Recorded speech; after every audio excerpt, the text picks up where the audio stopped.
Penta makes his WWE debut. Plus, a new champion was crowned last night on Raw. And find out what happened when Raw went off the air. It's all in the Cultaholic Wrestling News right now.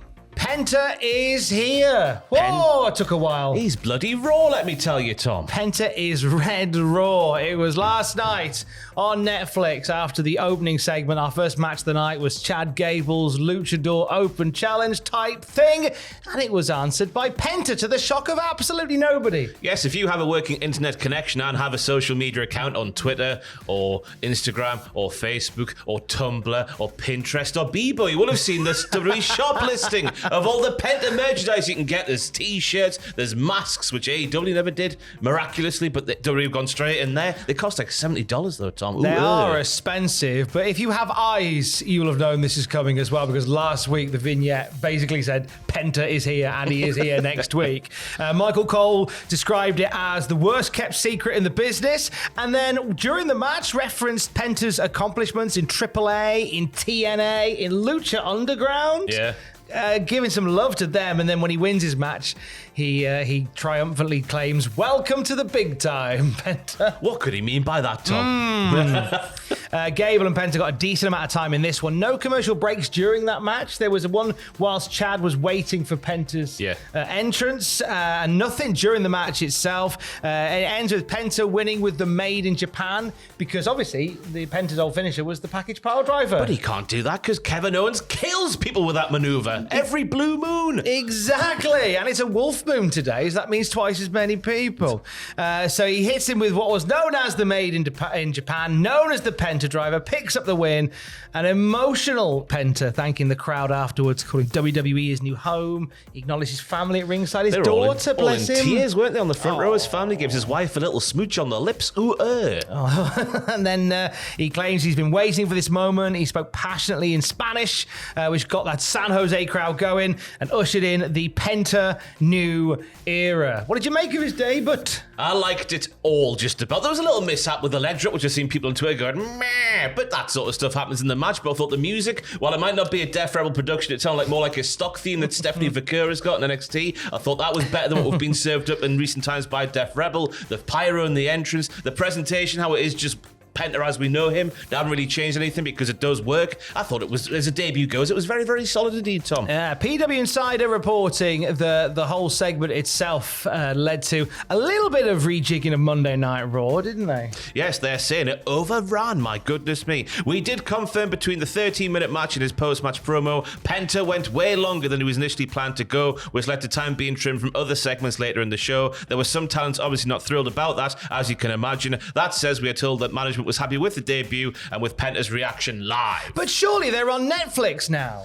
And therefore, you know, like somebody who's run out of Blue Chew, there's no hard out on Raw anymore. Well, last night's Raw, I think, went about half an hour shorter than what we've become accustomed to over the last week or so. It was something Triple H said on Pat McAfee's show that the sweet spot for him for a WWE program is between 2 and 3 hours. Yeah. It's 2.5's bang on the money.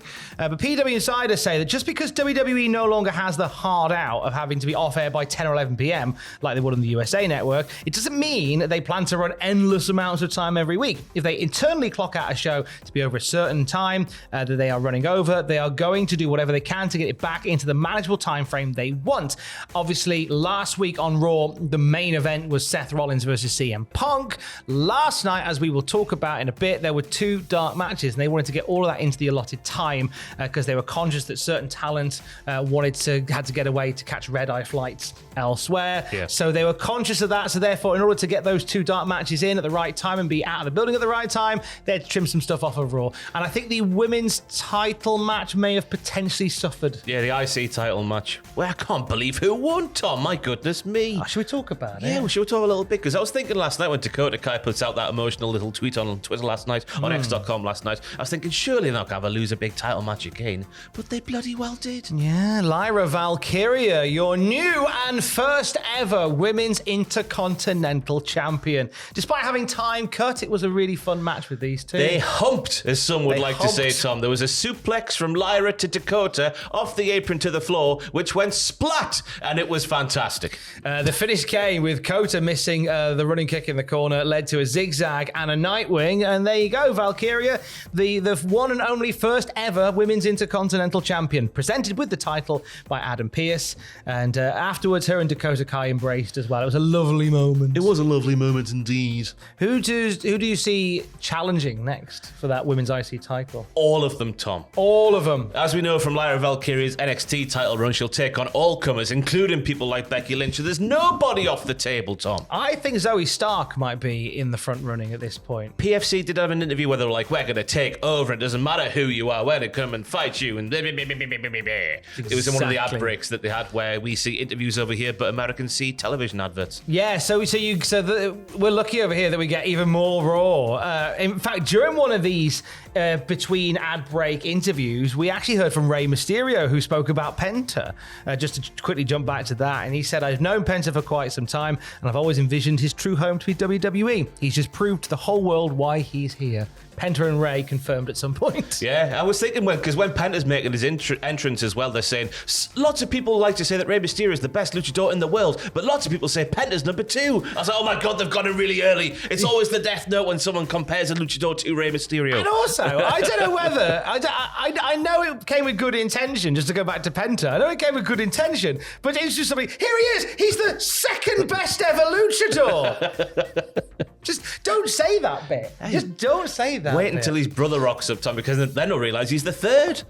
My humble opinion. And how can he be the best ever if he doesn't use a trampoline for his entrance? Just saying. Last night as well, Raw opened with 3 beefy boys putting their names into the draw for the Royal Rumble. CM Punk's hallucinating, right? He's saying, I can see a big knee on WrestleMania sign in that sky, and because of that, I'm in the Royal Rumble. Then Seth Rollins comes out and says, I want to piss on your chips, Phil.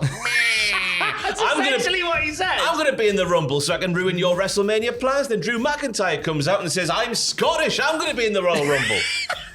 It was an incredible scene. Pretty much what happened. They joined Roman Reigns and John Cena as declaring for the Rumble. That's the first 5 of 30. Yes, I think LA Knight's in there as well off the back of SmackDown as well. There's a couple of others floating about, but they weren't like sort of focal points of a show like this one was at the start of last night's Raw. Last night's Raw went off the air with a banger of a street fight between Damian Priest and Finn Balor. Ooh, the old flippity-doo off the top of the thing. That is exactly what they called it on comms. Yeah, great match to end on TV. But when Raw went off the air, those in San Jose got 2 extra matches. Yes, hometown hero Bayley, who appeared on Raw to confront Nia Jax, defeated Jax in singles action to send the crowd home happy. And then the aforementioned LA Knight defeated Shinsuke Nakamura by DQ in a match for the United States title. But of course, the title won't change hands, will it, Tom? Title won't change hands on disqualification, God. Bayley and Nia Jax were both part of the Raw program itself, with Nia Jax teasing that she is going to climb through the transfer window. Hopefully not banging herself on the frame as she goes through, or that little bit that you have to rut out to keep the window open. Hopefully she's like that lady in London in last summer who was trying to get back in her house with her keys locked up. It's a very British reference, that. I don't even know we can show anything on that screen there. It's a wonderful story. That's why Tom was laughing like he is. What are you doing? Climbing through the transfer window. But Bayley and Nia Jax are both kind of hinted at joining Monday Night Raw. So we're getting all the silliness from SmackDown, but just doing it with Rhea Ripley in and around it as well. Yeah, we had a big handshake between Pierce and Bayley last week. So that one looks like it's signed, sealed, and delivered, Tom. Of course, we've got people going the other way that we'll talk about in future news videos. It's all a moving this January. It's a moving, hippie, poppy, hoppy type January. I don't even know what that was, but jazz. It's you know what it is? It's free form jazz. Beep. For the latest skibbity bab bab around the world at any time, you can check out Cultaholic.com. Stay safe. Skibbity bab bab.